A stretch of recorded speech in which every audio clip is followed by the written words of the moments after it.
I will now ask for roll call from board members. Jerry Zamora. Jerry Zamora. Here. Veronica Mendoza. Jerry's. Okay, thank you. Okay. Dr. Sonia Treviño. Patricio Caño Olivares. Charlie Garcia.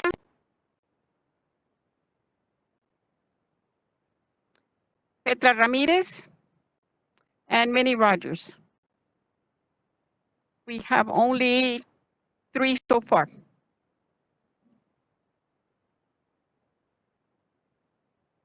I've got Jerry Zamora. I've got Here. Dr. Sonia Treviño. And Charlie Garcia and myself. Hey, maybe No, I'm just Ms. getting Mendoza on. will be here late. Okay. Hello, can you hear me? Yes, I can. Thank you, Charlie. Okay, I'm just getting on. I had some technical difficulties. Okay, that's okay. So we have 4 members in attendance.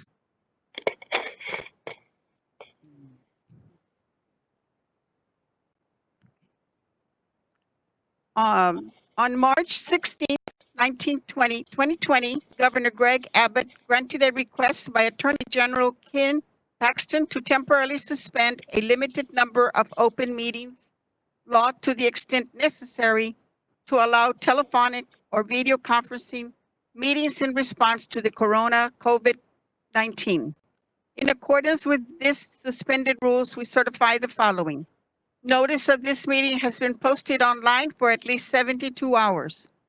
Although members of the board are not gathered in a central physical location, we do have a quorum in attendance at this meeting by video conferencing or telephone call.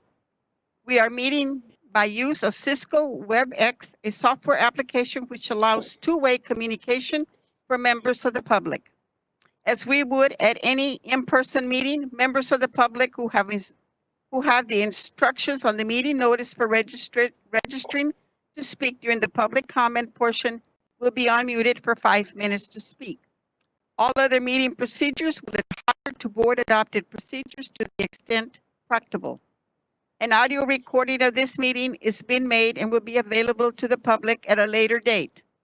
This software application allows up to 1,000 people to view and interact at a time. We apologize in advance for any unforeseeable difficulties and ask for your patience as we navigate unprecedented conditions. If you have any questions about the suspended laws, please call the Office of the Attorney General at 888-672-6787 or by email at toma@oag.texas.gov. Dr. Misana? Misana, do we have any? Okay. Okay, thank you. We will now start with the Transforming Teaching and Learning Committee. Dr. Perez? Yes, we have some presentations to the board, and we have the 2019-2020 Bilingual ESL Program Evaluation and Campus Improvement Plans. That's 1 and 2. District and Campus Improvement Plans and requests for remote learning for an additional 4-week transition. Dr. Roberts?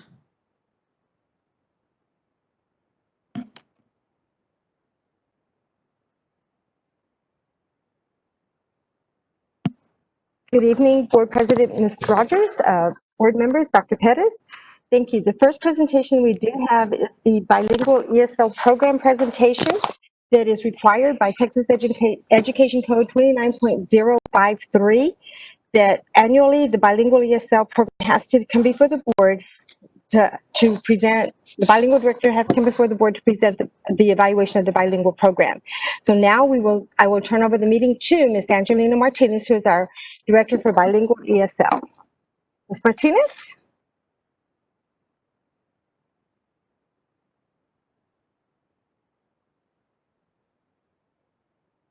Ms. Martinez, can you hear us? Minutes. Okay. Okay, you may begin. Thank you. Alrighty, good evening, everyone. And so just like Dr. Roberts mentioned, this is a program evaluation that must be presented every year to the board. Basically just letting the board know how our department has performed throughout the year, the gains, any areas that we may need to address for the following year and so forth. I know that a lot of this information will be repetitive for you all because throughout the year we did bring forward many of these areas of evaluation. And so if you do have any questions, by all means, I will answer them, but I do know that a lot of this has already been previously presented. So thank you so much for allowing me to present this information once again. So a little bit about us, our English learners, we do make up 35% of our total population, of our student population. That is about 5,287 students that we service, whether we service them through bilingual dual language program or we service them through ESL services. We do have our numbers here of students who have qualified based on the state criteria to be served through one of the programs, but for various reasons, parents have decided to deny the services, and so we have them here progressively showing, starting from 0 in Mission Early Learning Center all the way to our campuses over here to the right that may have a little bit more number of parental denials. Now, one of the things that we did do differently this year was that in previous years, parents would deny, let's say, bilingual services in the elementary program, and it would be considered a complete denial. We didn't offer an alternative to that.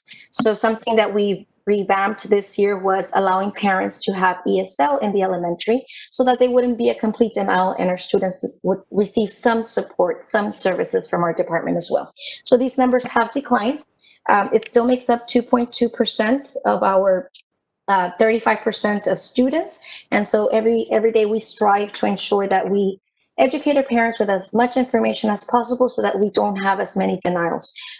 We are having a parents presentation next week, as a matter of fact, in which we're going to go over and review all of the wonderful benefits that our program offers to our students. STAR data, typically this is an area where we are required to report to the board as far as the progress that we've made, but as we already know, due to COVID-19, STAR was not administered, and so there is no available information here.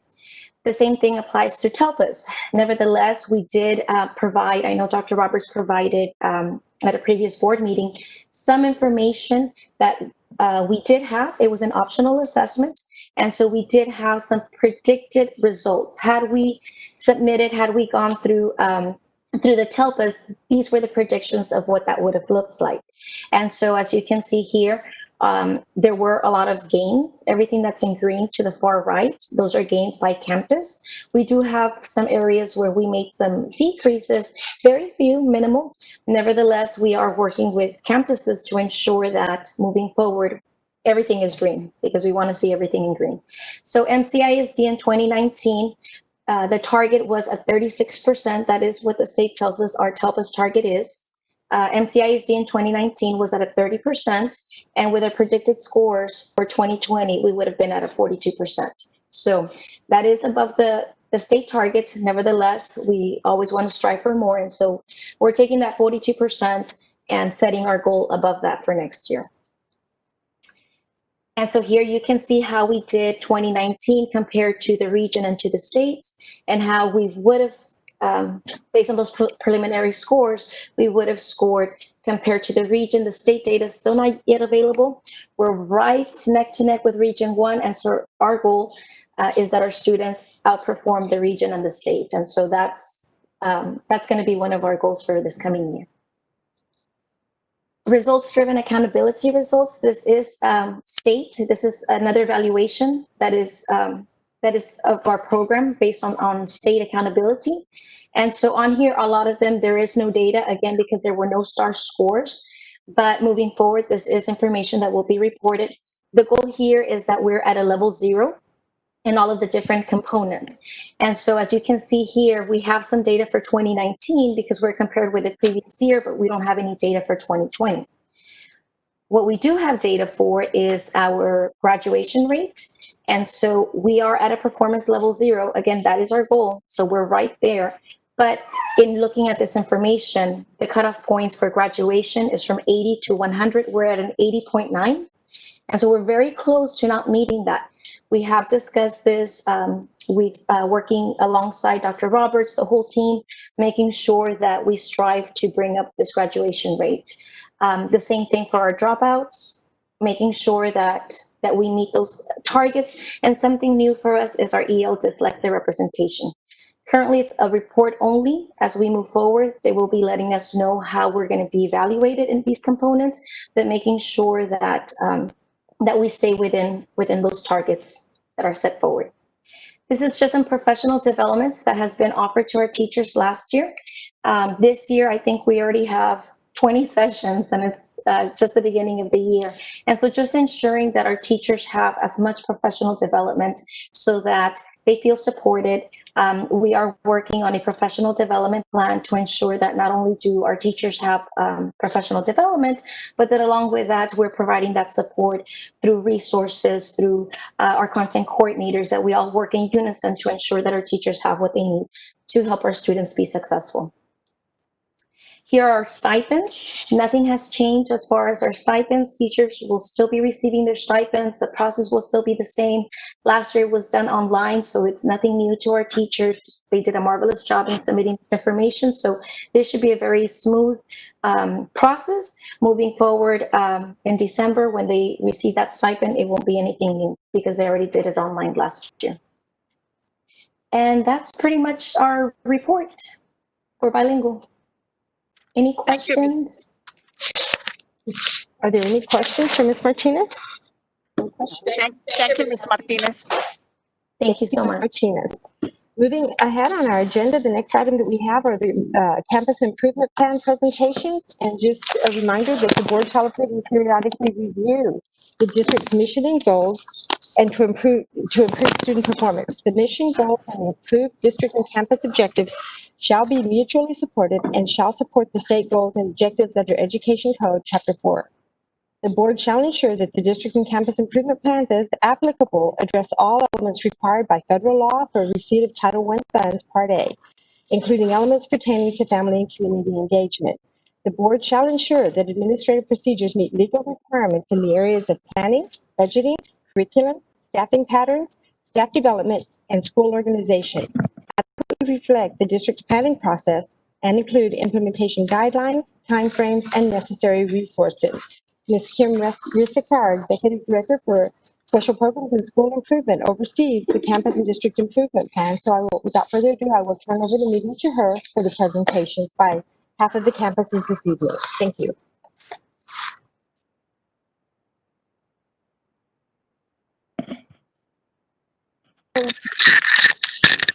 Hold on.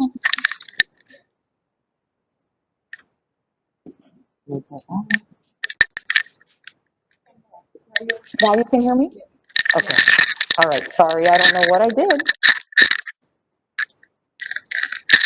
Okay, so as Dr. Roberts said, every year about this time, all of our campuses are obligated and required to present their campus improvement plans to the board for approval. And so what we will be doing tonight is we will have half of our campuses present their campus improvement plan. And then next week at the regular board meeting, we'll have the second half present their campus improvement plan. And then we will recommend approval of all campus and district improvement plans at that time. So we're going to. It is? We can't see it? I clicked on share. Go back. Oh,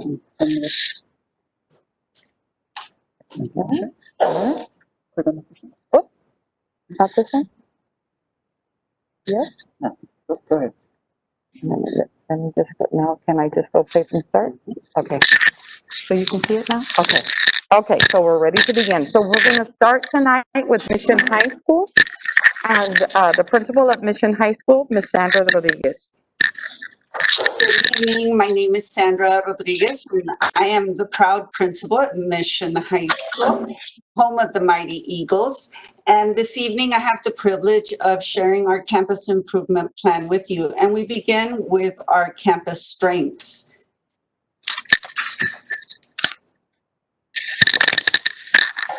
Our student enrollment continues to increase, and so do our extracurricular programs. We continue to be blessed with the continuity of our experienced staff working together for 7 years, which include our administrative team focused on the implementation of our district leadership goals and instructional framework, our counseling team motivated by increased graduation rates and CCMR percentages that make up 40% of our accountability, our department chairpersons with proven instructional leadership skills that promote meeting campus goals.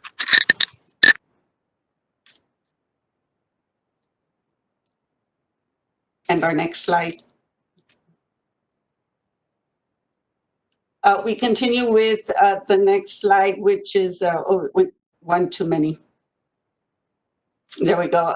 With highly qualified and experienced faculty and staff that are driven to implement our service delivery model to create a positive campus culture through student achievement, their well-being, and instilling Eagle pride.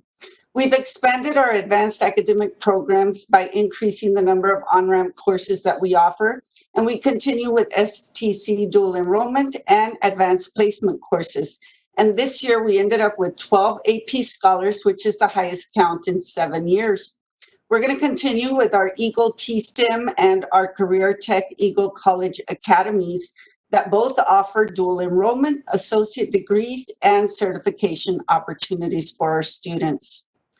This brings us to our campus needs and priorities. And the first one is the need to increase student achievement by teaching towards our 90-60-30 mastery goals in STAR EOC, as well as improvement in TELPUS, TSIA, SAT, and ACT.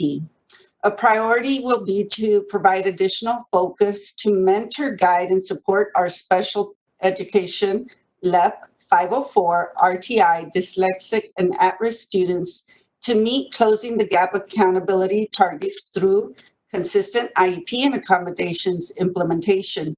This year, we have 3 additional support structures, which include our Gear Up program, our school-based healthcare network solutions, and our Healthy Adolescent Relationships Today grants. And we hope these grants will also help us with the next priority, which is to increase student attendance and address our students' social emotional learning. We have a priority to increase CCMR graduates from 89 to 95%. And of course, our progress measures, which include our TSI in ELA and math, our dual enrollment credits, and our industry-based certifications as per the percentages listed. And finally, to meet targets for closing the gap student groups as well. A priority is to increase successful completion of our advanced academic courses by 10% through higher passing rates and decreased drops. And school closure has exemplified the need to increase training to improve virtual, remote teaching and learning. And this leads us to our campus goal, which we begin with the use of a calibration process to increase administrators' walkthroughs by 10%, to evaluate their instructional practices, ensure authentic engagement and rigorous lessons, and the implementation of our district's instructional framework. We're going to continue to meet with our district program directors to seek guidance and assistance in meeting closing the gap accountability requirements for our ELL, our special ed and subgroups by increasing performance by 5% in Algebra 1 and 5% in ELA, 4-year graduation rates, and TELPUS. This includes consistently reviewing transcripts, graduation plans, and coding. Our next goal is to focus on increasing our students' academic achievement by 5% in all STAR EOC tested areas throughout subgroup populations through targeted interventions. We will work to increase number of graduates that meet our CCMR by 6% through our college readiness, our AVID and math classes, our targeted master schedule, and CTE IBC focused tutorials. We're going to work tirelessly towards increasing our CCMR progress measures as follows: our TSI reading and math by 23%, our dual enrollment by 24%, and our IBCs by 6%. And finally, to increase student attendance to meet our 95% goal and decrease discipline by 10% to maximize classroom instruction. We're going to continue with restorative discipline, and we will be implementing strategies and curriculum in our new support structures, our Gear Up and R2 grants. And this concludes the presentation for our campus improvement plan, and we want to thank you for your continued support.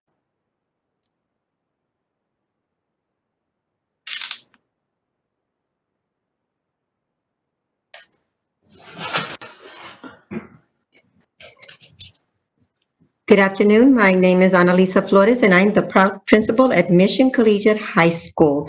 Last spring, we did our campus needs assessment, and these were our findings and our results.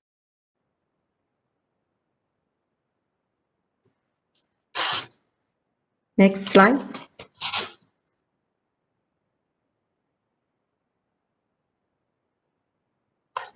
Our campus strengths include the following. We were recognized by U.S. News and World Report as one of the best high schools in the nation for the 6th year in a row. Also, 60% or more of our graduating seniors are completing their associate's degree, and we are 100% of our graduating seniors met CCMR. Next slide. Our campus needs and priorities include meeting requirements for early college high school blueprint and outcome-based measures, meeting daily average attendance of 98% throughout the year, not only the first 6 weeks, creating a Friday schedule to promote attendance to meet our campus and district goals, and making sure that we have internet connectivity opportunities for all our students. Our academic SMART goals include, during the recruitment process, ensure the campus recruits and enrolls at least at-risk population of no more than 50 percentage points under the district. Progress monitor students every 6 weeks to ensure 30% are at the approaches. That is a mistake right there. 30% at the approaches, 60% at the meets, and 90% at the masters in all EOC assessments. Provide support for all TSI exams to ensure students are TSI ready at the end of the sophomore year. Monitor attendance daily to meet 98% ADA by the end of the school year, and enroll students in AP courses and ensure at least 50% participation during May testing.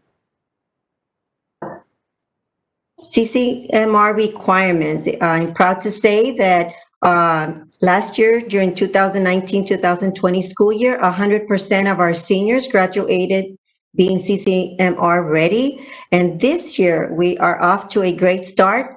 Our graduating class for 2021, we have 98% of our current seniors are already CCMR ready, and we attribute that to our strategies that we have in place. We ensure that all students take at least 10 hours of STC elective dual credit courses that are not TSI liable during their 9th and 10th grade year.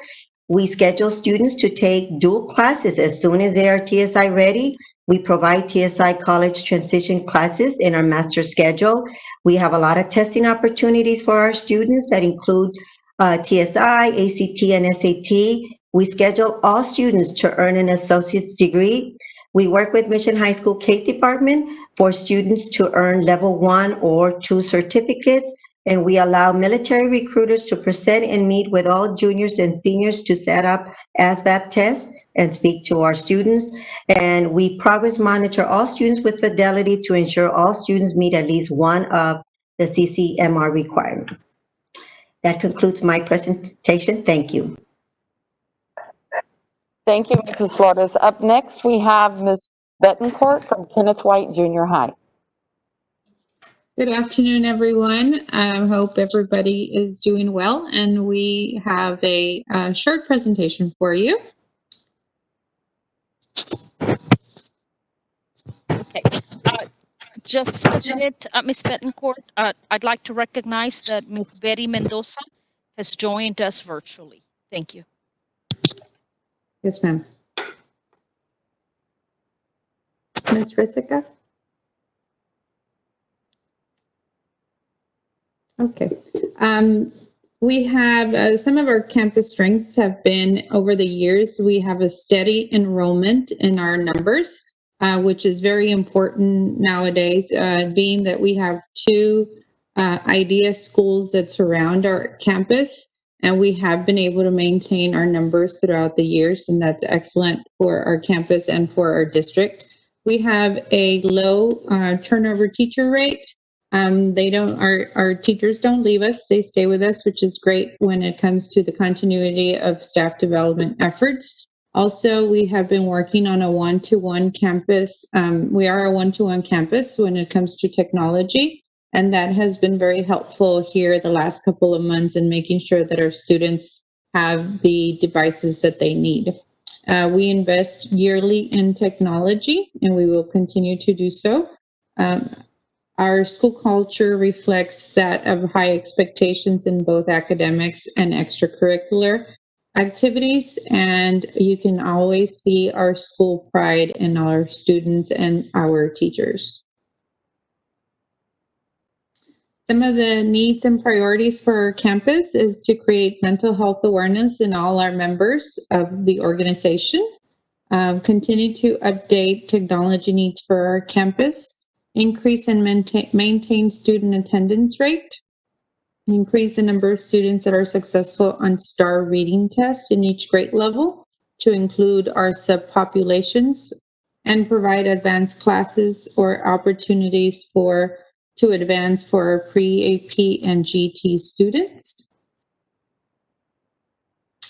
Our SMART goals for this year are to increase and maintain student attendance at 96% or higher for the year, increase STAR reading scores by 3% or higher in each grade level, increase the number of special education students passing STAR reading tests by 5% or higher, and increase the number of EL students passing the STAR reading test by 5% or higher. And those are our goals for the year. If you have any questions. Thank you, Ms. Betancourt. Presenting next, we have Principal Mr. Eduardo Alanis from Roosevelt Alternative. Hello, this is Mr. Alanis. I'm representing Roosevelt Alternative, principal there. Can we have the next slide? Our campus strengths, our biggest strength, which was one of also our district goals, was that we did meet our 90% attendance goal for the first 4 weeks of the school year last year. We were well on our way on our fifth one when we had to stop to do virtual. That's going to be one of our challenges this year again to meet it. Another area that our campus strength is that we have highly qualified staff with low turnover ratio. Our teachers really don't leave us. We're very happy as a family, Roosevelt family, and that keeps us all in place and all on the same page. Our testing is at 100% for 4 years, which is our participation rate. When in turn, we do everything we can to motivate these kids to come and attend when testing is being done to support our campuses that we need so that we can get the data from students. The school climate, like I said a while ago, it's a Roosevelt family. We're very one-on-one. Even with the students, we personalize it to motivate them and reach out to them and to help them in whatever way we need, whether it's emotionally or academically. Technology-wise, all our classrooms are equipped with smartboards, Chromebooks. We also have radios for all the staff for emergency purposes. So everybody's on the same page. And we keep investing in technology, especially now that we've gone virtually, to support what we're doing. campus needs and priorities is to decrease student discipline, which we've seen drops throughout the years. Also, what has gone up is the student improvement and achievement. We're making them read more, and they're coming around. They're discovering reading, and it helps up quite a bit in all the rest of the classes. We also need to provide crisis intervention training for our staff, which we continue to do so and work with our staffs closely to that end. Academic SMART goals: maintain the student attendance rate of 90% or better during this new year, and which will be a little bit more challenging since it's virtual. Using research-based instruction strategies, student achievement will increase by 5% in all core areas. Staff and students will actively participate in campus-wide culture and climate, reinforce the system on a daily basis to decrease the discipline referrals by 5%. We also want to show decrease in drug and alcohol referrals. Parents and students will be offered different opportunities to participate in drug and alcohol awareness seminars and have parents actively training through community outreach partnerships. We will train 100% of the staff in non-violent crisis intervention strategies in order to decrease the number of students with crisis incidences. Thank you. Thank you, Mr. Alanis. Up next, we have our elementary campus. We have Angelina Garcia from Grady Elementary. Good evening, everyone. This is our campus improvement plan for O'Grady Elementary. So if we can begin with our strengths. Our strengths for last year, we were the recipient of our attendance incentive monies for the first, second, third, and fourth 6 weeks. We did earn a total of $14,000, which came in extremely handy for our students. We do monitor and progress all students through the use of color bands. We do have monthly literacy nights that promote reading in all grade levels. We do have student council development. We did develop that last year, which is led by students. We do provide a lot of incentives for our students for their attendance, behavior, and academics monthly. And we have changed the campus climate among staff and students through the use of social committees and weekly shout outs. Some of our needs and priorities is that we are designated as a targeted school. We would like to improve our parental involvement numbers and create a parent-teacher organization. We would like to increase our STAR meets percentages by increasing by 5% in each tested area in grades 3rd through 5th. And we will continue to monitor the progress of all of our students from one color band to another. And one of the things that we do need to work on this year, and I've been working with our SBDM, is to purchase document cameras for the needed grade levels to utilize during virtual and in-person instruction. And our academic SMART goals, we will continue to utilize Texas Color Bands as a self-monitoring device for students to be able to visually comprehend the expectation that they must move 2 color bands by the end of the 2020-21 school year. And overall, O'Grady will increase their scores in each domain as follows: in domain 1 from a 71 to a 76, domain 2 from a 79 to 84, and we are focusing on relative performance, and domain 3 from 78 to 83, and that's using our STAR assessments in each grade level. Next slide. Because we are a targeted support campus, as per the Division of School Improvement, we do have to have 3 goals, and our SBDM has decided on these 3, that we would be a data-driven instruction campus, which is that it's our goal that 44% of our students in reading and 46% of our students in math perform at the MEETS level on the STAR assessments. We've also decided that one of our goals would be that we would be objective-driven daily lesson plans with formative assessments, which means that the teachers will be intentional in their daily delivery of instruction by providing engaging activities that focus on the TEAC that is being covered on any given day. And the third one that the committee came up with is we would like to develop campus instructional leaders with clear roles and responsibilities. And this is to encourage a better learning community amongst all staff members working towards a common goal of student success. And all elementaries also had to come up with an early childhood literacy plan. So with this, for under House Bill 3, the percent of third grade students that score meets grade level or above on STAR reading will increase from 35% in 2019 to 39% in 2021. You'll notice that there's no scores for 2020 because we didn't assess.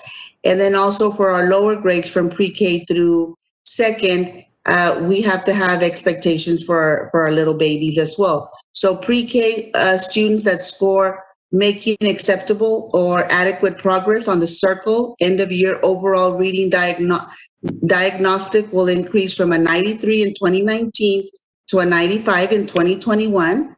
Kinder students that score a 70% or above on the STAR Junior reading assessment end of year in 2019 will maintain a 90% proficiency by using the newly district adopted screener, which is the M-Class end of year in 2021.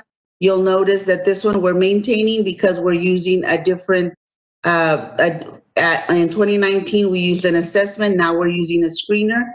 And in first and second grade, students that score 70% or above on the STAR Junior reading assessment will now maintain an average of a 75% mastery by using M-Class as well. And we made a note there that our M-Class data for 2021 is still pending because we're still assessing our little ones since it's the beginning of the year. And then, so that's for reading. And then we have to also have, next slide, for math, a math proficiency plan. And that's the same pretty much as the reading. The percentage of third grade students that score meets grade level or above on STAR Mathematics will increase from a 45 in 2019 to a 48 in 2021. And then we've got our goals for our little babies. In pre-K, they'll score making acceptable or adequate progress on the circle end of year mathematic diagnostic will maintain 100% in 2019 through 2021. Our kinder students that score a 70 or above on the STAR Ready in the end of year in 2019 will maintain a 98 accuracy by using the Imagine Math end of year benchmark. This too, we are using a different instrument like we are in reading. And in first and second grade, students that score a 70% or above on the STAR Ready Math assessment end of year in 2019 will maintain an average of a 62 mastery by using the quantile framework, Imagine Math end of year assessment. And once again, we don't have our Imagine Math data yet. That is still pending because our little ones are still assessing and it's a different screener that we're using. So that's O'Grady. Thank you, Ms. Garcia. We're going to go ahead and proceed with Mrs. Melissa Davis from Pearson Elementary. Yes, good evening, everybody. I'm Melissa Davis, principal at Pearson Elementary, and we will begin with our campus improvement plan. Our campus strengths, this is data from the prior year, 2018-2019, we were an accountability rating of a B. We were 8 points away from an A. We did earn a distinction in ELA in reading. Our attendance that year was in third place, 98% or better, so we were very excited about that. We do have a very low teacher turnovers. Our staff does remain here on campus, therefore we have very experienced educators. We do have an excellent team of team teachers that are retired teachers from our district that do come and help us out. And last year we were very lucky, and we have a literacy interventionist that was a great strength to our campus. We're very excited for this coming school year with her. Next slide, please.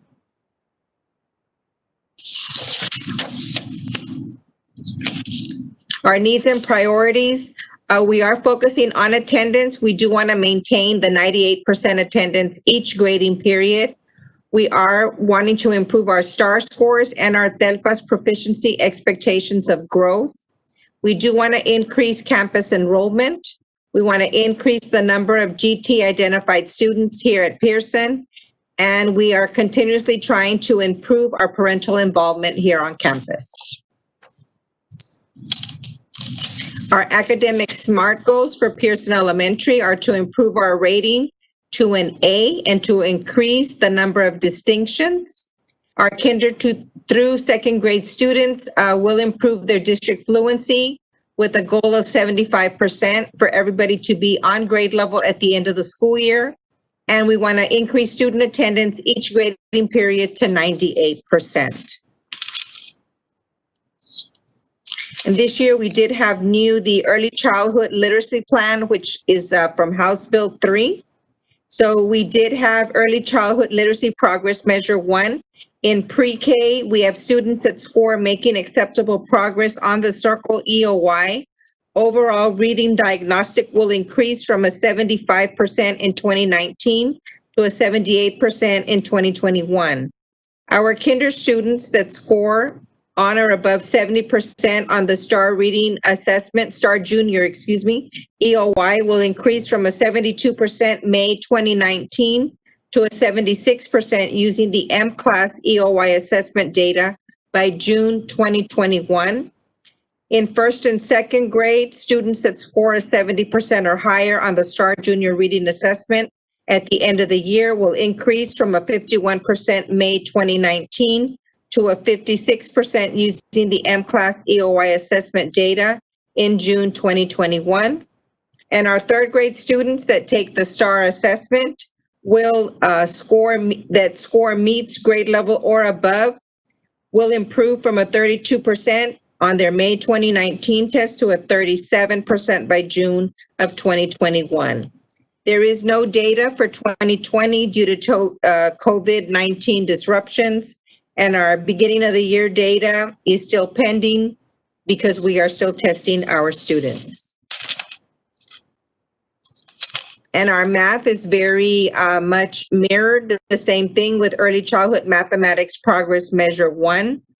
Pre-K students that score making acceptable progress on the Circle end of year overall mathematics diagnostic test will increase from a 97% in 2019 to a 98% in 2021. Kinder students that score on or above 70% on STAR Junior Mathematics Assessment EOY will increase from an 88% in May 2019 to a 90% using M-Class EOY assessment data by June of 2021. First and second grade students that score a 70% or higher on STAR Junior Mathematics Assessment EOY will increase from a 55% in May 2019 to a 59% using the M-Class EOY data by June 2021. The percentage of third grade students that score meets grade level or above on STAR Math will show improvement from 35% in May 2019 to 39% in June 2021. And again, we had no data for 2020 and our BOY data is still pending due to the testing window being extended. Thank you. Thank you, Mrs. Davis.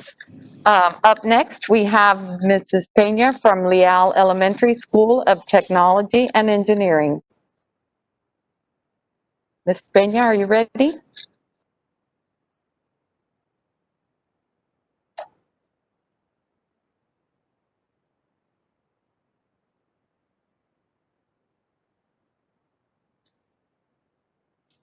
Can you hear me?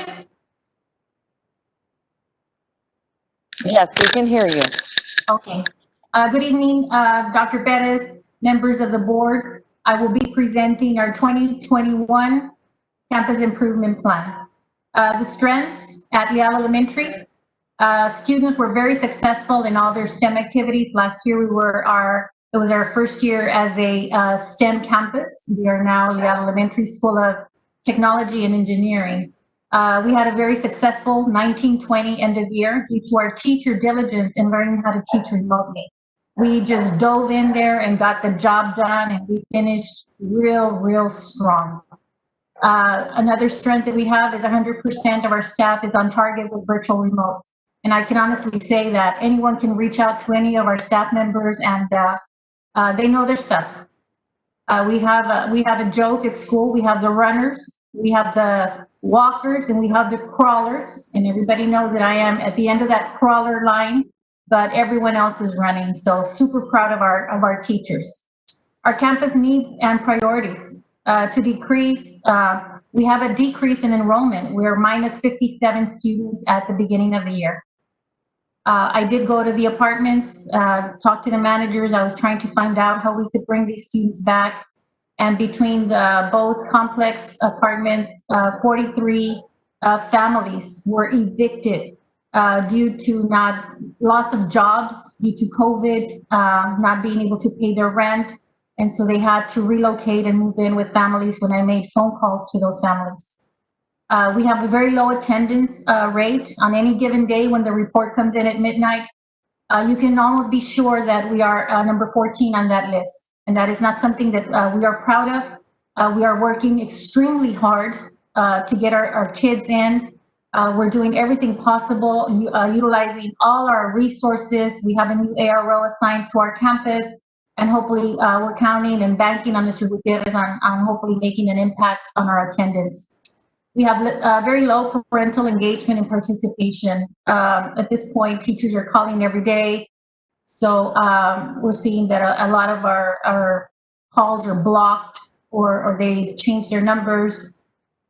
We want to continue, we need to continue in the area of remote learning. Our teachers are awesome, like I said, our staff, but we need to continue with professional development. And we have a great team here at Mission CISD, and Mr. Sierra and Ms. Marisa Sainz and Noe Peña, and just a bunch of people that are making us all successful in the area of remote learning. We will continue to embed STEM activities during online learning. That has been a little challenging because, of course, the students don't have the activities, the items that they need to create their activity at home. So what the teachers are doing, the teacher is just creating an activity that is STEM and modeling for students and just having them learn what the outcome would be. Our academic SMART goals for the 2021 school year at Leal, our goal is to maintain a rating of A by increasing our 2019 scores by 2 points. We will ensure that 100% of students who choose remote learning will have a device and connectivity throughout the school year. And of course, the district is supporting us a lot in that area. Just today, I met with Mr. Torres on my TPES goal, and he said, how are we doing with connectivity? I said, just today, 2 calls came in. We need 2 hotspots. He wrote it down. He says, I'll get them to you tomorrow. So that support will help us meet our goal. We will increase and maintain enrollment. We are at minus 57 at BOI compared to 2019.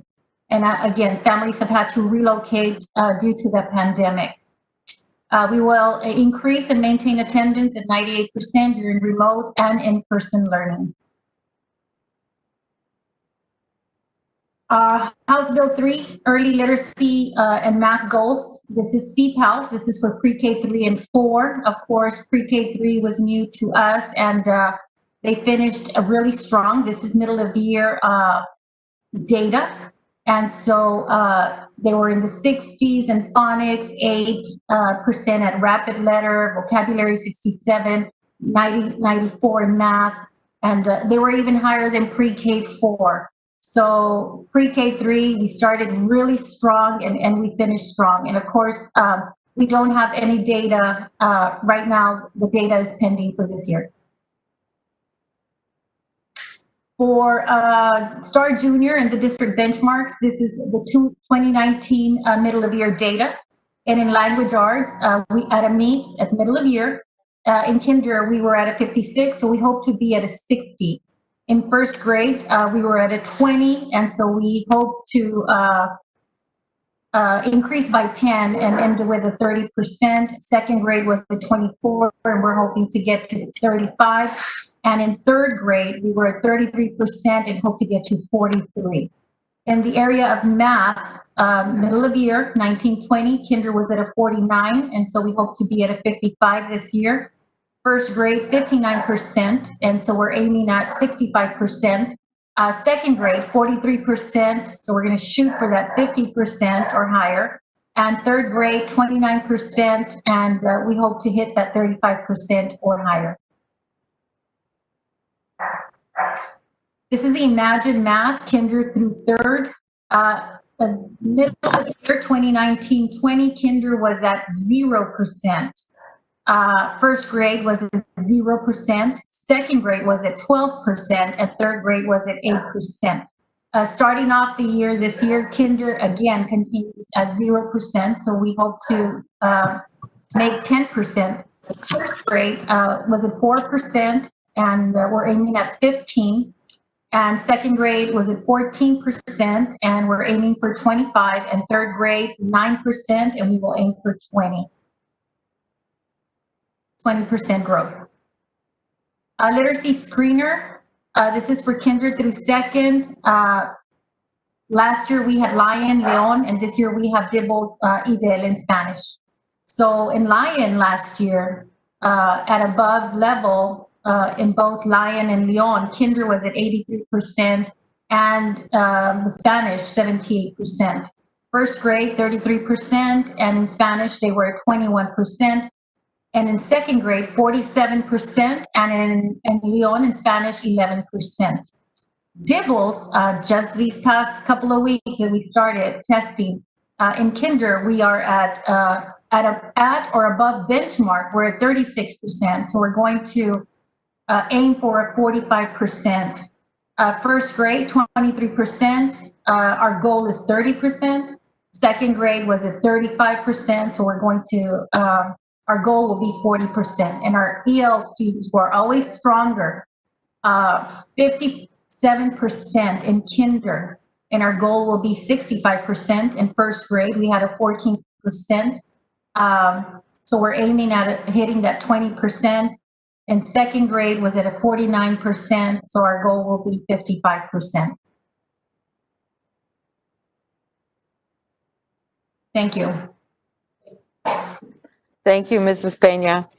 Now we have Mr. Efrain Zamora from Leo Marcel Elementary. Yes, good evening, Board President, Board members, Dr. Perez, Cabinet members, and all audience members present here tonight. My name is Efrain Zamora, Principal at Marcel Elementary. Campus strengths, we met 3 reporting periods attendance goals in 2019-2020. 5 days at 100% attendance, frequent student and staff recognition, enrichment programs, National Elementary Honor Society, UIL teams, after-school programs, robotics, AR grade level challenges, math, Black Belt Challenge, High Five Club, Active PTO, Project Respect, and the school-wide Positive Behavior Program. Next slide. The campus needs and priorities increased by 5% on the Reading Fluency Program on Mission CISD initiatives, increased 5% of student performance at or above benchmark and EIDL, 5% of student performance at MEETS and Masters for Imagine Math, increased 5% in reading Excel levels and Achieve 3000, increased 5% in student instructional reading level IRL through Accelerator Reader, analyze data by reporting periods and common assessments to provide interventions during response to intervention block and tutorials taking place daily. Maintain 98% of student attendance every reporting period. Okay. Academic SMART goals. In May 2021, students in pre-K will show a 5% increase at or above benchmark scores for circles, CPALS assessment. Students in kinder through second grade will show a 5% at or above benchmark scores in M-Class, Dibbles, EIDL assessment. Students in kinder through second grade will show a 5% increase at the approaches or high level in Imagine Math benchmarks. Academic SMART goals in students in third through fifth grade will attain 83% approaches, 45% in MEETS, and 25% in masters in the reading state assessment by May 2021. Students in 3rd through 5th grade will attain 82% in approaches, 50% in meets, and 32% in masters in mathematics state assessments in May 2021. Students in 5th grade will attain 80% in approaches, 50% in meets, and 25% in masters in science state assessment in May 2021. Students in 3rd grade will attain 80% in approaches, 50% in meets, and 20% masters in writing state assessment in May 2021. Early Childhood Literacy Plan, House Bill 3, the percent of 3rd grade students that scored meets grade level or above on STAR reading will increase from 38% in May 2019 to 42% in June 2021. The following goals will be met in the Early Childhood Literacy Program Measure 1. Pre-kinder students that score MAP making acceptable adequate progress on the circle end of the year overall reading diagnostic will be maintained at 100% by May 2019 by June 2021. Kinder students that score 70% or above on STAR Junior reading assessment end of year will increase from 94% in May 2019 to 96% using the M-Class end of the year assessment data by June 2021. 1st and 2nd grade students that score 70% above on the STAR Junior reading assessment end of the year will increase from 71 in May 2019 to 73 using the M-Class end of the year assessment data by June 2021.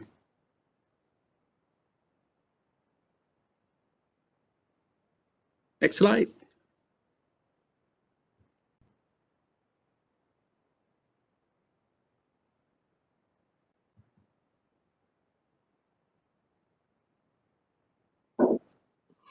Mr. Zamora, it is the Okay. next slide. It's All right, for math. sounds good. Sorry about that. The percent of 3rd grade students in math meets grade level or above on STAR math will increase from 42% in May 2019 to 45% in June 2021.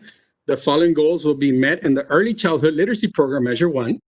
Pre-kinder students that score MAP making adequate progress on the circle end of the year overall mathematics diagnostic will be maintained at 100% May 2019 by June 2021.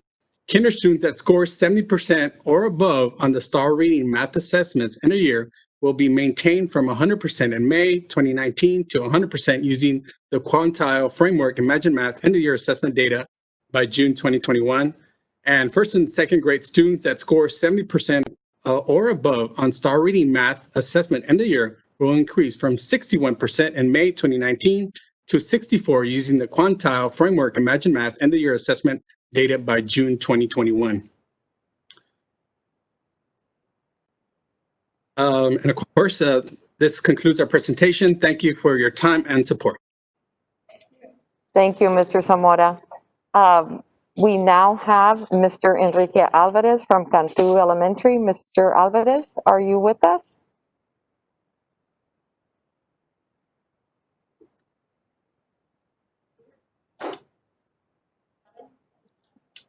Mr. Alvarez, we can't hear you. Are you with us?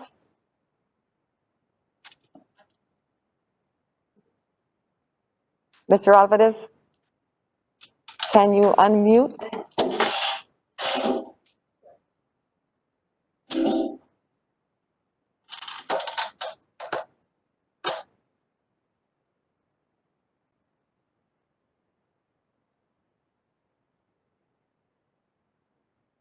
Mr. Alvarez? Mr. Alvarez, we're going to go ahead and move on to the next presentation, and then we'll come back to you at the end. So next, we're going to have Ms. Nelly Flores from Cavazos Elementary. Ms. Flores, are you with us? Yes, ma'am. Okay, let me get the slides to your presentation. Okay, go ahead. Good evening, Dr. Perez and members of the board and members of the audience. My name is Nelly Flores and I'm the proud principal at Raquel Cavazos Elementary. Go Challengers! Our campus strengths are that we were in the process of implementing our campus as a health science academy. We did have sufficient inventory of Chromebooks available for at-home synchronous and asynchronous learning due to the COVID-19. Our students do have a strong sense of belonging to our school. Teachers from our school are very supportive. Not only do they offer academic support, but they also provide very much needed social and emotional support. I firmly believe that our school has an amazing staff, and working together, we provide a safe environment for our students to learn. We do plan a variety of activities to help our students stay motivated and wanting to learn. Another one of our strengths is that our students' success is top priority. As a campus, we always keep the end in mind, especially as the teachers are creating and modifying their lessons. They keep in mind the needs of the students. We know that it is important that we all collaborate with each other to provide the best education for our kiddos. And there is constant and great support by colleagues, administrators, and district curriculum and instruction department. As a campus, we have continued implementing Project Respect through the virtual Google Classroom. We feel that this has helped our students to stay focused in the virtual lessons. We have also continued emotional support for all students through virtual counseling classes focusing on the effects of COVID-19. We do have an adequate number of tech-savvy teachers who constantly collaborate. Sometimes they're doing one-to-one after they have finished delivering their instruction. If they had any little hiccups or if they struggle to do something during their live sessions, and they solve the problem by working together and planning. We also have a strong collaborative partnership with our parents. We're very proud of that. There's constant communication regarding the expectations and students' progress, especially now during COVID-19. Our campus needs, we do need to maintain our student enrollment and attendance. And just as Ms. Peña stated, with the pandemic, there has been many things that have changed. It has caused our families to have to relocate or double up because of economic hardships.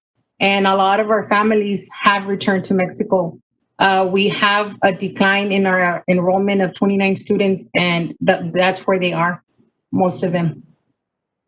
We need to continue to monitor and analyze language acquisition for all TEFA's proficiency levels.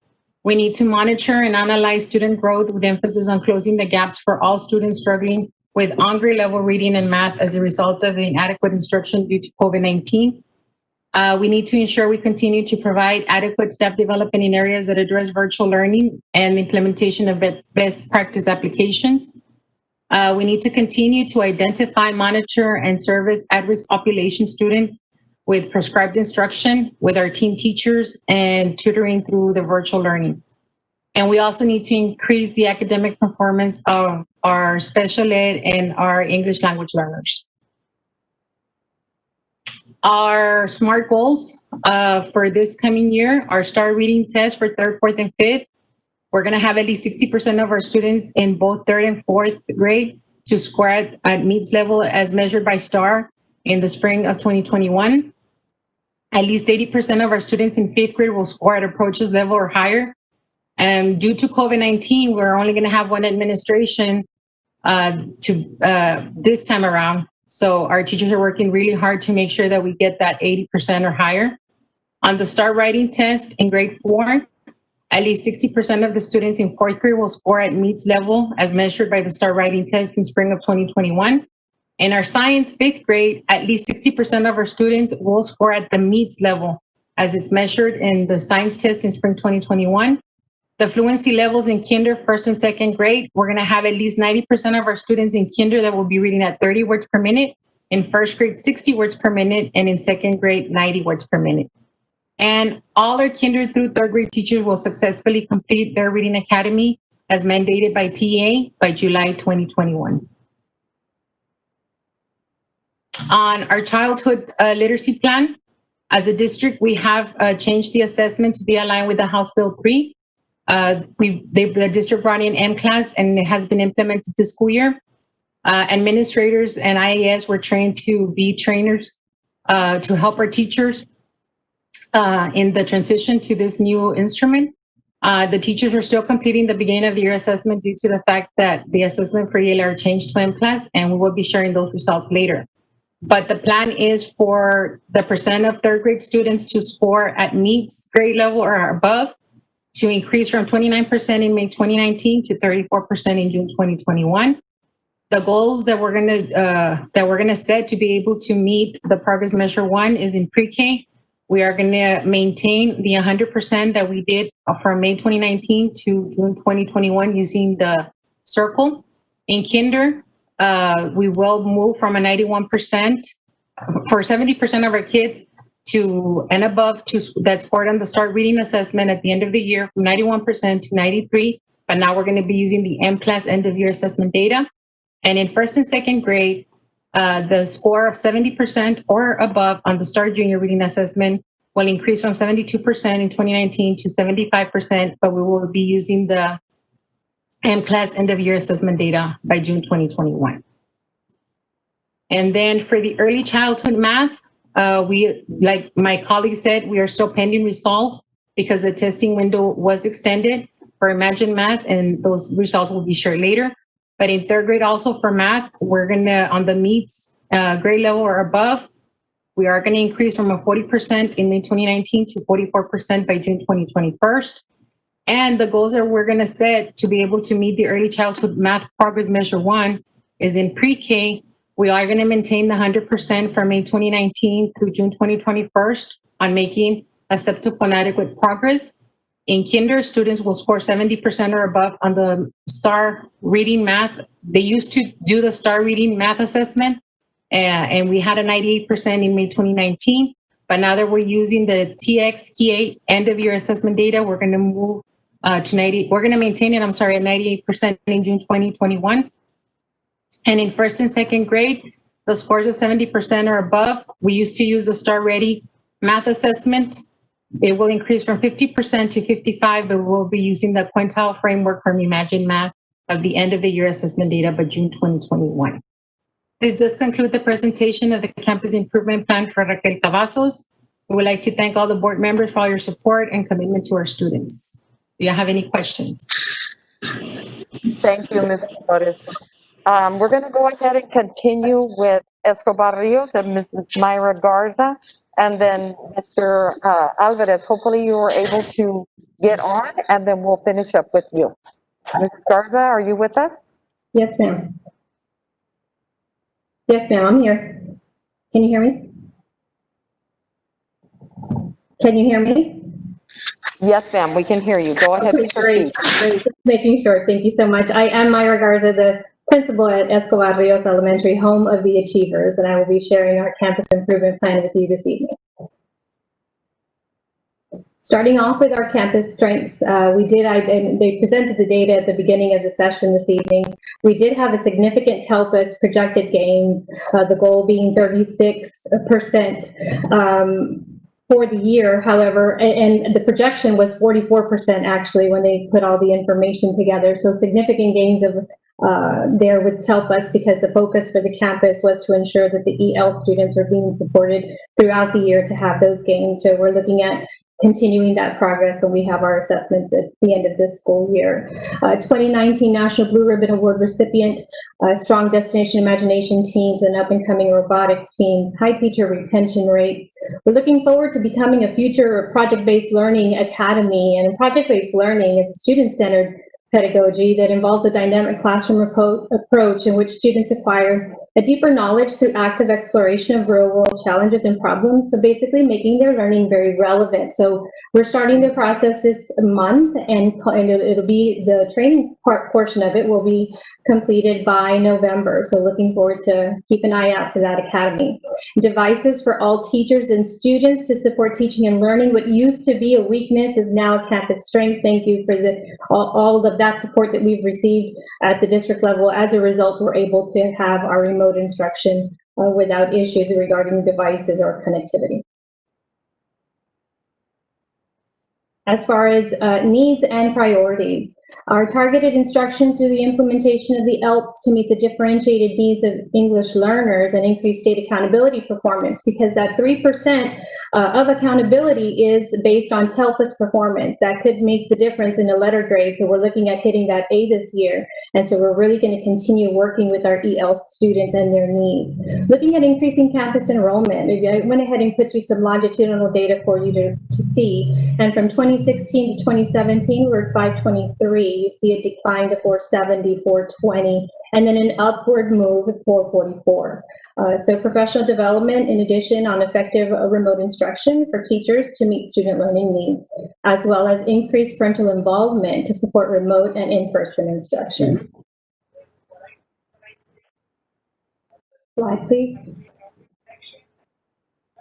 In regards to our academic SMART goals, we're looking at increasing student performance and state accountability assessments with a 5% gain from 86 to 91 by May 2021. Going back to the TELPUS reference of the 3%, looking at being at 86, that would have put us right at an 89 had we hit the mark then, but looking forward to hitting that 91 or higher this year. Strengthening the community network to support student learning and improving student enrollment from 444 in 2020 to a minimum of 465 students in 2021, with the addition of that project-based academy.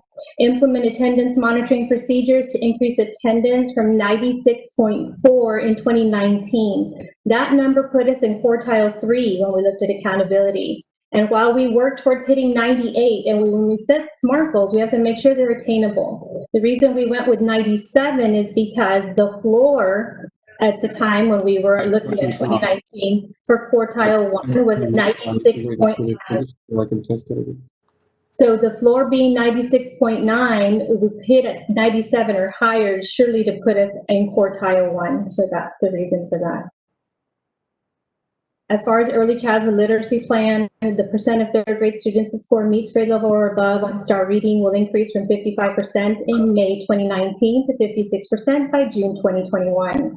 The following goals will be met in the early childhood literacy progress measure 1 for pre-K students that score making acceptable or adequate progress on the Circle end of year overall reading diagnostic will be increased from 71% in May 2019 to 76% by June 2021.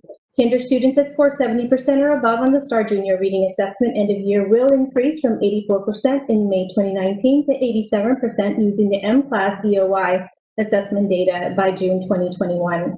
First and second grade students that score 70% or above on the STAR Junior Reading Assessment AOI will increase from 72% in May 2019 to 74% using the M-Class end of year assessment by June 2021.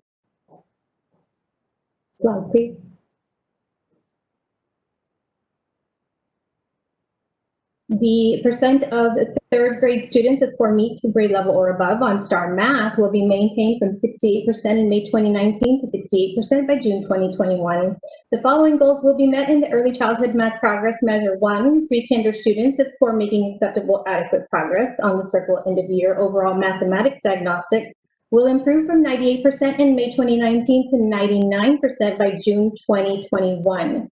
Kinder students that score 70% or above on the STAR Ready Math Assessment end of year will be maintained from 97% in May 2019 to 97% using Imagine Math data through June 2021. And first and second grade students that increase 70% or above on the STAR Ready Math Assessment end of year will increase from 71% in May 2019 to 73% using the Quantile Framework Imagine Math end of year assessment data by June 2021. After reading the book, one word that will change your life. I've made sure to put that that concept into practice on the regular, and as such, this year's word for Escobar Rios Elementary is unstoppable. In the face of uncertainty, we will remain steadfast, and Robert Kiyosaki said it well when he said, passion is a powerful force, but passion properly directed is unstoppable, and that's what we're looking to be. Thank you so much. Thank you, Mrs. Garza. Mr. Alvarez, are you with us? Yes, can you hear me? Yes, sir, I can hear you. If you'll give me just a minute till I get back to your slides, and then we'll continue.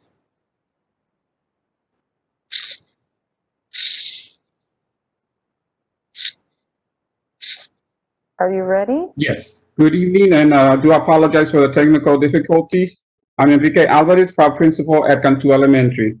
Some of the campus strengths to highlight are that for the 2018-2019 accountability rating was a B.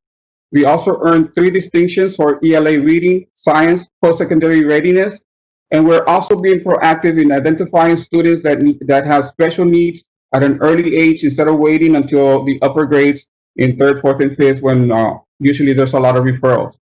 We're also 95% of our students were provided with a campus device. We're almost getting to the 1-to-1. We did need help with pre-K devices, but we were happy to say that 95% of our students got something from the campus this school year. Also, Imagine Math, we've been meeting or exceeding the requirements. The company has acknowledged Cantu, recognized Cantu for their efforts in meeting the lessons in the time almost every year for the last 3 years. Some of the campus needs and priorities are: we need to continue to ensure that all subgroups are meeting the expected accountability targets, especially special education and EL students. Our attendance goal needs to be at 98%. We need to improve writing and math STAR scores. We also need to address the TELPA's proficiency expectations of growth, that every year they grow by at least 1 proficiency level. Also, looking at the remote instruction, we did notice that we have gaps. We do need some more training and PD, not just for our students, but all our staff members and our parents. That's an area that we need to reach out to so that we can go ahead and work as a team. Also, improve parental involvement participation. And now that we're taking into consideration all our staff members making those contacts at home, we need to make sure that everybody has that customer service training so that we are able to address that.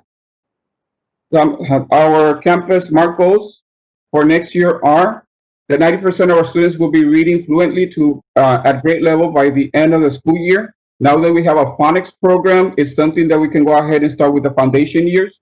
By the end of the school year, we will improve the school's rating to an A. We're also striving to move our number of distinctions from 3 to 6. And at the end of the grading period, student attendance will be at 98% or higher. Now looking at the early childhood literacy math plan.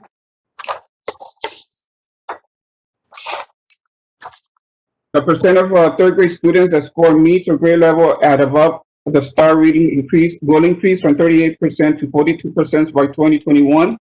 And looking at the foundation years, in pre-K, students that score MAP or making acceptable adequate progress on the circle end of the year reading diagnostic will increase from 84% in 2019 to 88% by June 2021.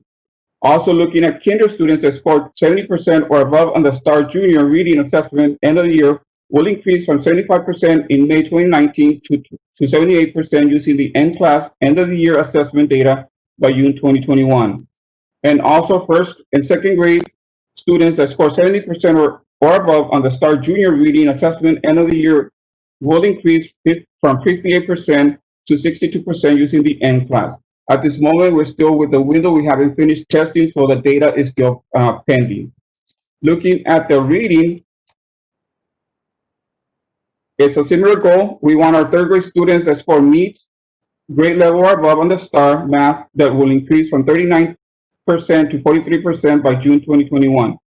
So the following goals will be used for the early childhood math progress measure 1. In pre-K, what we're looking for is the making acceptable progress. We need to maintain the 100%. We're already at 100%, so the challenge is that we maintain that 100%.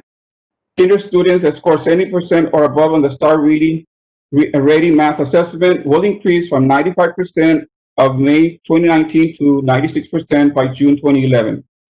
And our 1st and 2nd grade students that score 70% or above on the STAR rating math assessment end of the year will increase from 63% from May 2019 to 66% by the June 2021. At this moment, we don't have the data. The students are still testing, and once we have that data, we'll know our foundation, how we're at compared to what we need to be at. This concludes my presentation. Thank you. Thank you. Thank you, Mr. Alvarez. At this time, that concludes all of our presentations for this evening. I would like to say thank you to all of our campus principals who presented tonight, as well as Dr. Perez and the members of the panel for their attendance. Next week, we will present the remainder of the campuses as well as the Mission CISD District Improvement Plan and ask for your approval. Thank you. Thank you so much, Ms. Jessica. And principals, thank you for the wonderful presentations and all the goal setting that you've done. We look forward to all campuses attaining that A this year as we move forward as a district to attain, we're all on board to attain the A, and as we start online assessments next week, we look forward to those results coming in and seeing where the gaps are so that we can start closing those gaps. Next, the Transforming Teaching and Learning Committee is bringing before the board a request for remote learning for an additional 4-week extension. As you will recall, on July 20th, 2020, the Mission CISD Board of Trustees approved a new calendar whereby the children would start school on September the 8th with a delayed school start. Then on September the 2nd, due to the COVID cases continuing to rise in Hidalgo County, the Mission CISD Board of Trustees authorized another waiver for the fourth week of the first 4-week transition period, as well as an additional 4 weeks for transition until October the 30th before our students return to school from remote instruction. The Texas Education Agency does allow us to ask for another 4-week waiver for districts, and especially in the Rio Grande Valley where we've been such a hot spot, that we can apply for another waiver for an additional 4 weeks, but we must submit a transition plan with that. If the board grants the permission for us to go ahead and submit for another waiver, that would mean our students would continue remote instruction until December the 4th. Just to give you a little bit of background, on that, Mission CISD has distributed over 10,000 devices to students and staff. We've distributed 1,600 iPads to our kinder students and over 3,060 hotspots to students. Today, we received another shipment of 600 that have been distributed to the campuses for students that are still lacking connectivity. Teachers have been doing a great job of providing synchronous and asynchronous instruction from home. But in addition, this very week, October the 5th, we did start some in-person instruction at our campuses. Campuses were surveyed. They contacted students that did not have connectivity at home. And so we've had students that have been reporting to our campuses for remote instruction from their campus. And we are also looking forward to possibly offering children of staff members who are reporting to campus to bring their children onto the campus starting next week. One of the phase-in requirements is that we do survey our parents. So if the board grants permission for us to submit for another 4-week transition period, the parents of children who are not progressing well, next week again, we're taking online assessments, but children who are not progressing in school, those parents will be surveyed to see if they would like for their children to start coming to in-person instruction, as well as the parents of the parents who are essential workers to have their children come onto campus for in-person remote instruction. And we're looking at that possibly being around the week of October the 16th. Then we would also, the surveys would be around the week of October the 16th through the 21st, and then students would start in-person instruction on October the 26th. Our next phase of students coming onto campus would occur in November, with at-risk children being provided that opportunity to come onto campus for remote in-person instruction. We do in November. We do have a week of 2 days of a work day and then 3 days of vacation for Thanksgiving. So that would put us for the 4th week of starting school in person for all students on December the 7th. And of course, our parents throughout this year will have the opportunity to complete a survey and decide if their preference of delivery of instruction is at home or on campus. But we're looking at possibly delaying the in-person instruction for everyone until December the 7th.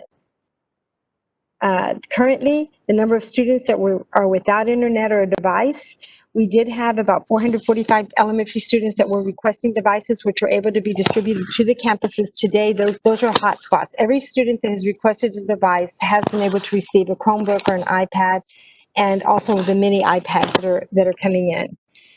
Campuses have extended Wi-Fi service all around their areas, so some parents can drive up and have drive-up Wi-Fi if that's the need. And then we do have our Wi-Fi kits, and we do have buses that are parked throughout the district. so that students may connect. We do, even though we've been able to provide the hotspots and the devices, sometimes they cannot get signal, and those are the kids that we've reached out to try to have them on campus if they need to have in-person instruction remotely from the campus. Are there any questions on the request to ask for another waiver? Okay. If there are no questions, then that will go on the board agenda next week. Dr. Roberts, Yes, ma'am. I have a quick question. You mentioned that there is buses where they can connect. How many buses are there and where are they at? Where are they located at?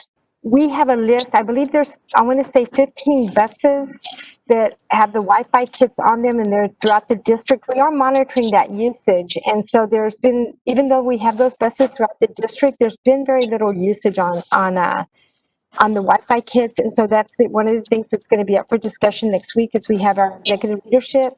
That data will be forthcoming from our executive director for technology and information systems to make different suggestions of possibly relocating some of those. Anytime a parent reaches out to us and lets us know that they're having connectivity issues, then sometimes it's a matter of moving the bus 150 feet one way or another, and we do address that immediately. It's just a quick email to Nora Tejerina at our, Okay.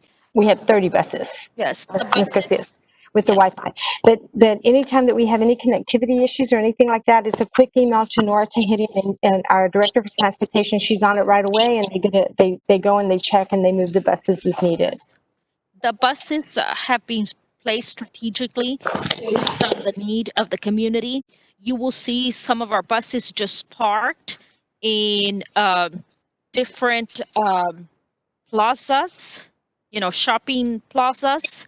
You will see them at grocery stores and different locations. We've also placed some in parks, and but we're still monitoring the usage of those Wi-Fi mobile devices in our buses. And So they have to drive up close to the bus. exactly, because we only get like 250 square feet of coverage.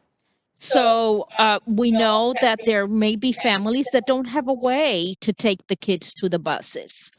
But now that we have more hotspots that have come in, more than likely we may not need as many of the buses. Now there are some areas where we don't have any towers, so the buses or hotspots won't work at all.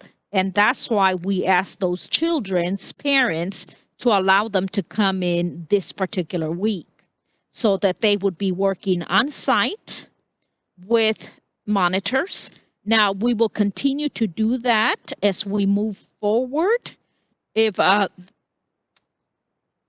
as you know, TEA has classified the upcoming 4 additional weeks from week 4 to week 8 as transitional, which means that we have to make an effort to bring more students in.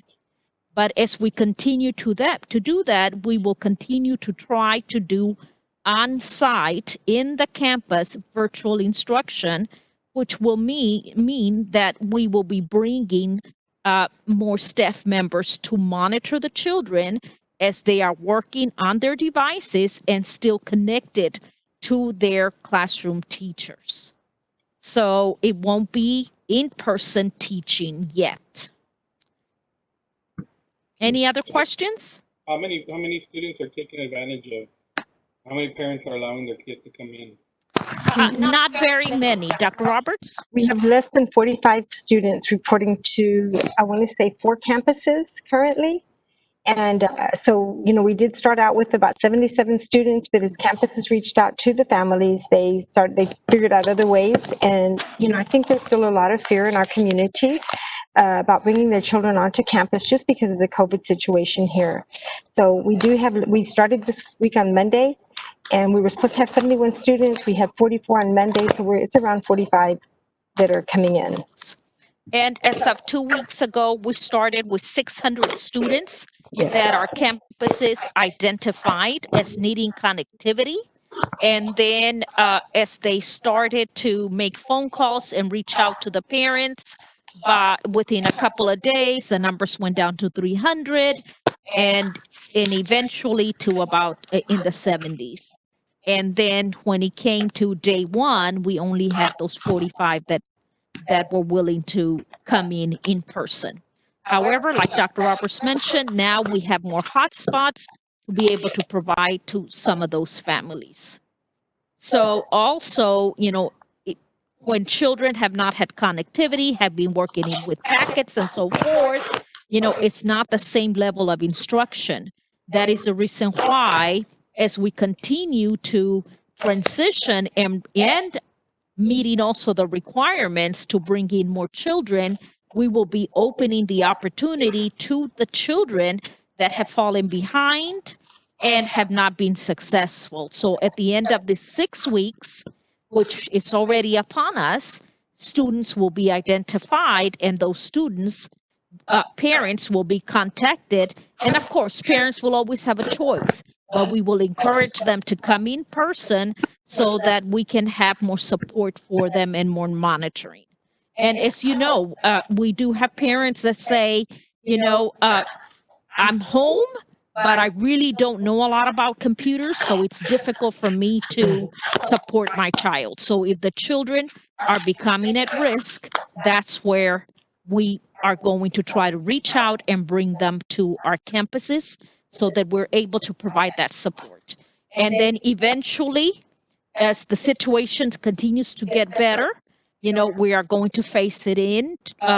Also, we do have current employees that need to work on site and have expressed the need of bringing their own children. So we want to be able to open that opportunity already by next week. And it won't be very many, however, there's a need that we need to provide. And then eventually, if the numbers continue to get better, we will be able to open our doors to children of essential workers. But we will continue to be very cautious about our decisions and making sure that, we continue with following all CDC guidelines. However, at this point, we believe that the best action is to bring the children in for on-site, still virtual instruction. So Dr. Perez, the buses are picking them up? Yes, ma'am. Buses are picking them up. And how many students to a bus? Oh, very few, because of the fact that, since we only have 45 kids coming in. So I know that the numbers we were going to have no more than 13 to a bus. And so we don't have that at all. Thank you, Dr. Perez. Questions? Okay, this will conclude the Transforming Teaching and Learning Committee. I do want to ask that we put the request for remote learning for an additional 4-week transition. May we put that as consent agenda for next week? Or do you want that under discussion and consent? I don't think Ms. Ramirez is with us, so would that be Dr. Trevino and Ms. Rogers? Do you want that under consent or discussion and consent? I think it should be under consent, but I don't know. It doesn't make a difference. Right. Okay. And just for next week, we will also have the other 12 campuses that will be presenting their campus improvement plan, and then we will finalize it with the district improvement plan presentation. So that concludes the Transforming Teaching and Learning workshop. Thank you. Okay, the next committee that we have is Facilities and Environment Committee. Good evening, President Rogers, members of the Facility and Environment Committee, board members, and Dr. Perez. The first agenda item I have is an update on the Tom Landry Stadium scoreboard. The scoreboard is at a cost of $1,019,436. However, we did add the wording of Mission CISD underneath the Tom Landry Stadium, and that is at an additional cost of $36,870, which brings the total scoreboard at $1,056,306. If you recall, the wording was requested for us to negotiate with Daktronics, and initially they had quoted a price of $46,087.50. However, we were able to negotiate a 20% discount, which came out to $9,217.50. That you'll be able to see on the next slide, what I'm referring to. As you see underneath Tom Landry Stadium, it states Mission CISD. And in the back, it'll also say Mission CISD Tom Landry Stadium in the back. We are still working with Mr. Chase Hagan from Daktronics on a contract. We communicated as recently as this morning. We are finalizing the quotes that were presented because we still had some questions on some of the equipment being supplied, whether it was proprietary or whether we were able to purchase some of those items ourselves at a much cheaper price. So we're still clarifying some of those questions. However, a contract is coming very soon. We're just dotting all of our I's and crossing every T. Because the football season is about to begin, and our first game is on October 22nd, which is on a Thursday, we have delayed the start of the scoreboard, the demolition. That way we can have a scoreboard for the entire season. We did not want to demo it and the season start. So we are going to keep this scoreboard until the season is over, after all the playoff games, because I'm sure both teams will be in the playoffs. So we will keep that scoreboard. I know Coach Ibarra has been working with the vendors and her department on checking the scoreboards to ensure that it is in working condition. And it is. They've checked it and they verified it along with the coaches that it is in working condition. Once the season is over, then we will issue the notice to proceed, and it will be approximately 13 weeks or 91 days for completion of the scoreboard.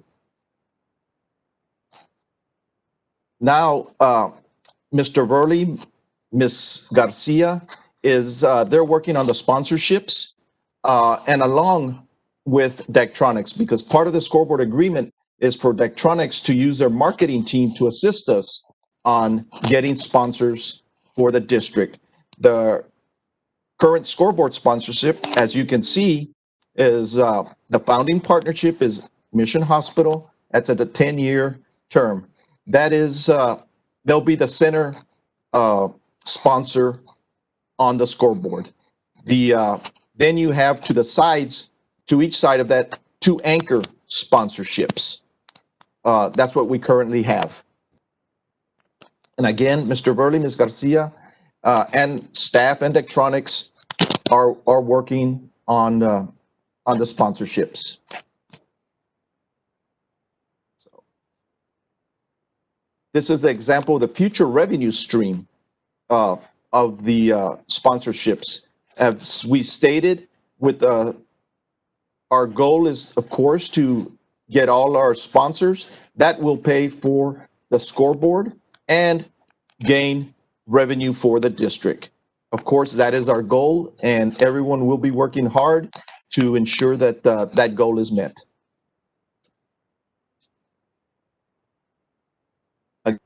Again, that is the back, the sponsorship opportunities. You have in the back the game of the week. That's the screen that faces, I guess Cleo Dawson or Kika Loop. That's an advertisement screen. As you know, if you pass by Business 83 at our neighboring school district, they have a advertising screen that's on all day, all 7 days a week, that has advertisements. So this is something that we're trying to gain also, and gain a good revenue from that. We also have other places where sponsors can can advertise. As I mentioned, the center is a founding, that's Mission Hospital. They have a 10-year commitment, and then we'll have 2 to each side, which are the anchors on that. Other opportunities for the stadium are underneath. We'll have anchor partners, banners, founding partners at the bottom. We'll have those opportunities. We'll have these also on the bottom fences where they'll have opportunities to advertise there. Up on the bleachers on top where we have the notations for the sections, A, B sections. We also have premier partner advertisements that can go up on top.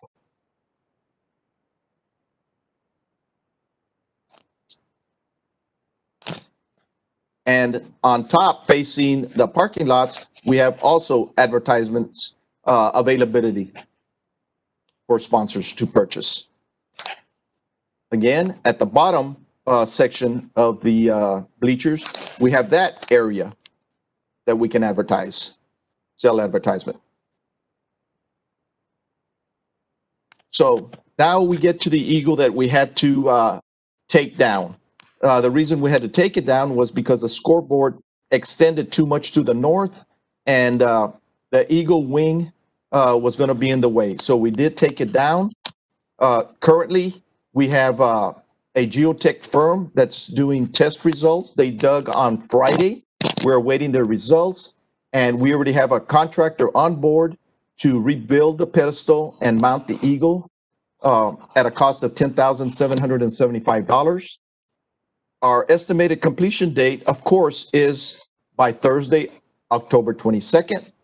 However, if we do not meet that date, we will bring the eagle on the trailer and we will place it either on the east or west end zone areas. So there will be an eagle, whether it's on the pedestal or on a trailer, for all the Eagle home games. And that concludes the presentation for the Tom Landry Stadium scoreboard. If anybody has any questions.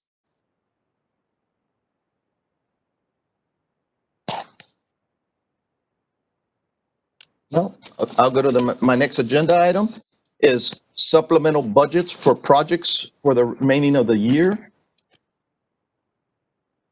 Dr. Perez, Ms. Garcia, Ms. Ruiz, department leaders have been working with my department on a supplemental budget for projects. Some of these projects include for the annex building. As you know, we purchased the what used to be the old LAX building, and we're converting it to the annex, which will be warehouse, fixed assets, textbooks and records, along with a staff development room, which we could have large meetings with over 100 persons in the staff development room. We can possibly have our board meetings when we're having presentations. We could have it possibly there instead of at a campus like we currently do sometimes at Bryan or Midkiff. Some of the things that we are currently doing in that maintenance department is working on, along with the assistance from transportation staff, is they're building the walls, painting, tearing down walls, doing the plumbing, doing the electrical. Also, we will be placing in, like I mentioned, warehouse, fixed assets, textbooks, and records. Info systems and technology will also be in that building, along with our security monitoring department will also be in that building. So there's quite a few staff that will be in there. Most of the items are being built by our maintenance department, as I mentioned. They're doing an excellent job. We do need some funds, though, to complete the project, and that's what this annex supplemental budget is for. We have flooring, VCT, carpet, and the glue for about $24,000. Furniture, equipment, tables, chairs, projectors, and screens for the staff development. Furniture, equipment for the warehouse, furniture, equipment for info systems, furniture and equipment for security, furniture and equipment for technology, furniture and equipment for a lunchroom. Like I mentioned, there'll be several departments sharing lunchrooms, furniture and equipment for reception areas. When visitors or vendors come in, they'll have a place to sit down and wait until they're attended to. The marquee panels with a new lighting. At this time, there will just be lit panels.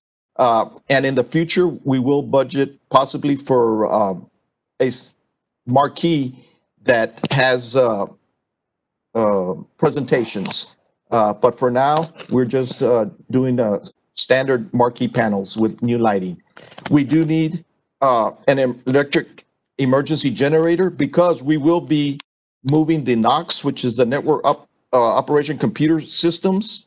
That's at PDC across the street from Central. We will be moving all those servers to the annex. So we will need an emergency generator.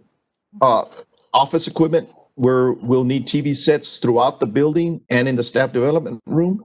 The NOx will need its own separate clean agent sprinkler system.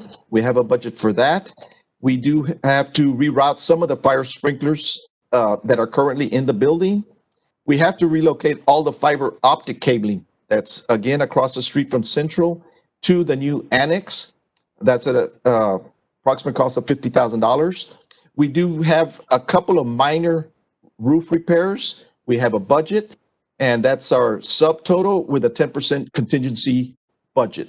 So we have an annex budget estimated at $347,865.10. And Mr. Rivera, one of the things that we also want to make clear is that the reason that we do need to move the PDC is because that building is in a flooding zone. So we need to make sure that we relocate it to an area where we won't be worried about our equipment being compromised during hurricane season or flooding times. And of course, when we started looking at the budget, I mean, there's a lot of needs, but we really slashed it by more than 50% as to what the staff had come up with. As a matter of fact, Mr. Castañeda was out there at the warehouse and he found some wonderful tables that just needed to be dusted. And I was told to probably dust 5 inches. However, they were great, in great condition. Some of the other furniture is really not repairable at all. So thank you for a fine job, Mr. Rivera, on that. Thank you. Yes, and as Dr. Perez mentioned, on the furniture that Mr. Castellano found some at the warehouse, all these departments that are moving will be taking the furniture that they have now. We're not equipping it with brand new items. Desks, tables, chairs, TV sets that they have, they will be taking what they have, and then they'll have to work with their own budgets throughout the coming years to purchase new furniture and equipment should they wish to. But we are not purchasing new items for all these departments. They are taking what they have and what we find at the warehouse. Thank you. The next supplemental budget we're bringing forward is possibly because of COVID-19, commercial air duct cleaning. We researched it, Mr. Lerma did, and we found one firm so far, because we'll have to go out for competitive seal proposals for a company should we go forward, is to clean the ductwork that are in our campuses. And it's at currently it's 65 cents a square foot. So we noted the campuses that are the oldest, and that's what we will begin with if this is approved on a 5-year rotation basis. And we would start with Pearson, Castro, Marcel, Cantu, and Mission Junior High. And for these campuses, it would be approximately $274,666. However, as I mentioned, if we move forward, we would have to advertise for competitive seal proposals. So again, this is just one quote that we received at 65 cents a square foot. The next supplemental budget is once we do move the warehouse, fixed assets, textbooks, and records to the annex, now we have what are we going to do with the existing warehouse? So what we're planning to do is convert that into a transportation mechanics area. Currently, the transportation mechanics are out in the open, and it gets cold during the wintertime. They really can fit only a couple of buses, and they're in cramped quarters, and it's very old. So what we're planning to do is, again, convert the warehouse into the mechanics area. We plan to spray urethane foam on the ceilings and in the walls to insulate it a little bit more. And also the urethane foam on the ceilings will also help with some of the minor leaks that we have there until we have a more permanent solution for the roof. For now, this is will hold up for a few years until that becomes a full project, or we build a new transportation area. But that's still long term.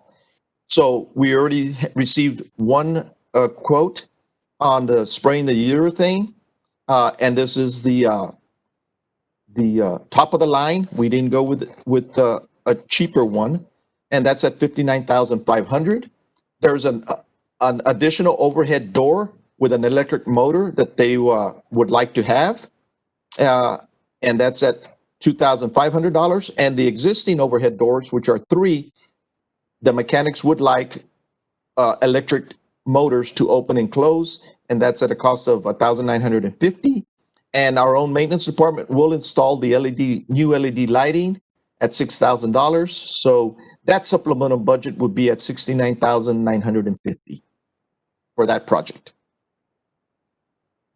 The next project for a supplemental budget is we're looking at replacing carpet at campuses in the library and office area for those that are in most need.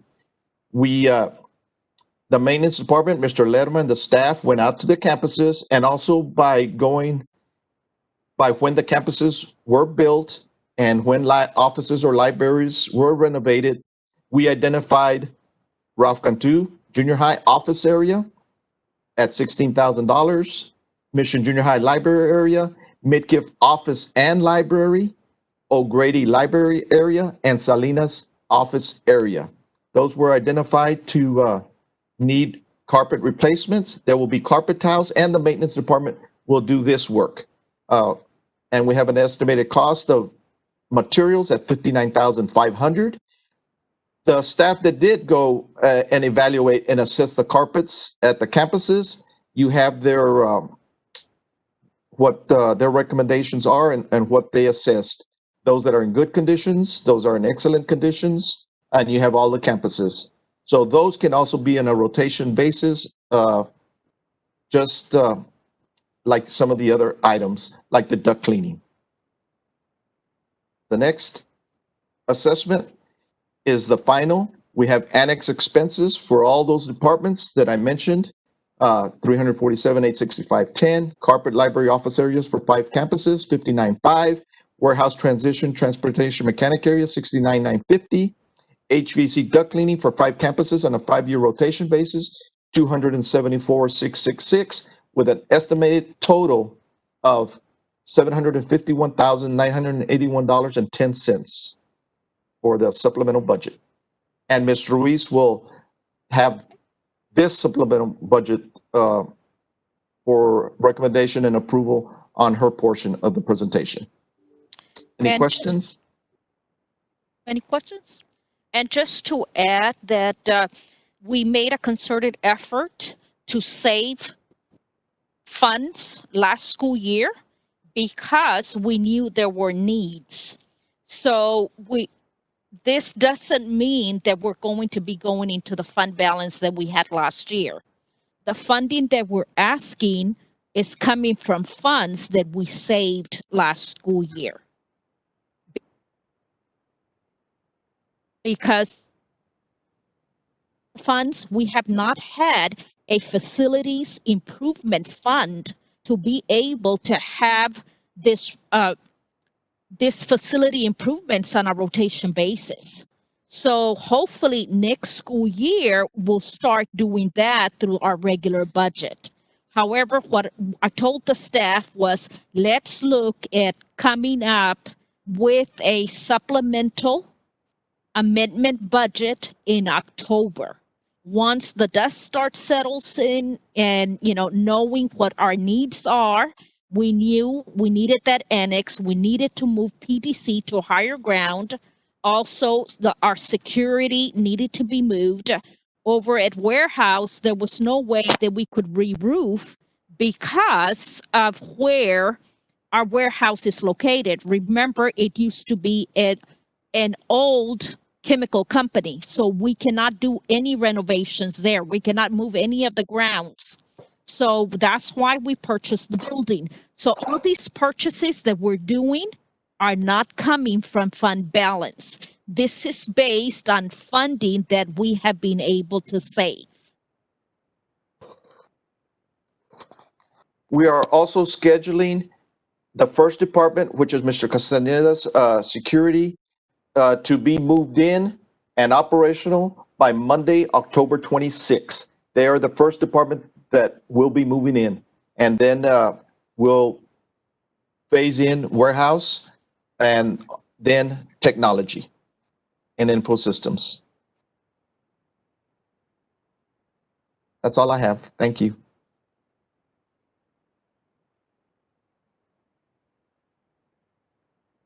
Next item, support services, presentation to the board.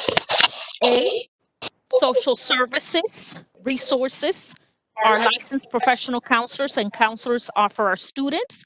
B, safety and security audit report, and that will be presented at the board meeting during executive session. And C, update regarding in-person athletics for fall sports. D, will be discussion 2021 Texas Teachers Evaluation and Support System, T-TESS appraisers. B, new employment positions, and those employment positions Ms. Garcia will talk about, and those will hopefully be going to the board for approval at our next meeting. And information, personnel employments, resignations, transfers, and compensation changes. Ms. Garcia? Thank you. Good evening, Madam President, members of the board, and Dr. Perez. Tonight we have with us our Director for Guidance and Counseling and Student Services, Mr. Jesse Trevino, and he has a presentation on the student services resources and as well as counseling services that are available to our students and family. Mr. Trevino?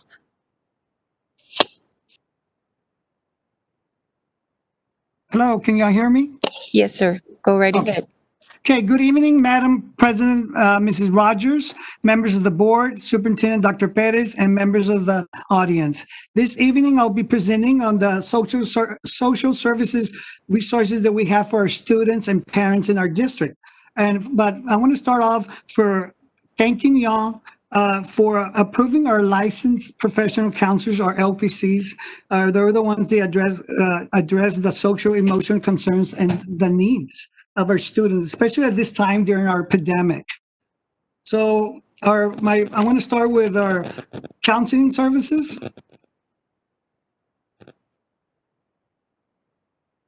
Our counseling services at the elementary, we have 14 campuses, one counselor per campus, 2 counselors at our biggest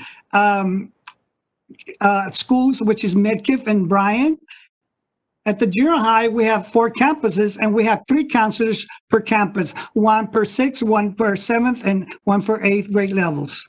Then at our high school, our 2 comprehensive high schools, we have 4 academic counselors by Alpha, 1 at-risk counselor, 1 college and career readiness, and 1 CTE counselor. So this is all the services we have for our students. At Mission Collegiate High School, we have 2 counselors there, and at Options and DAP, we have 1 counselor. Dealing with our risk services, we have Ms. Claudia Alonso at Mission High School, Emma Vedano at Veterans Memorial High School. We also have our AROs, our Tenants or Recruitment Officers. And of course, those are the ones that are working very hard right now with their leavers, trying to pick up our attendance, making home visits if they're not logging in. During the spring, last year, they're picking up students in case some of the students will miss the bus. You know, we just want our kids to be at school. And then, of course, we have our Teenage Parenting Assistance Program, which is our TPAP. And of course, they support services on pregnancy and on our young parents. And we have that TPAP teacher. And we have our licensed professional counselors. Go ahead.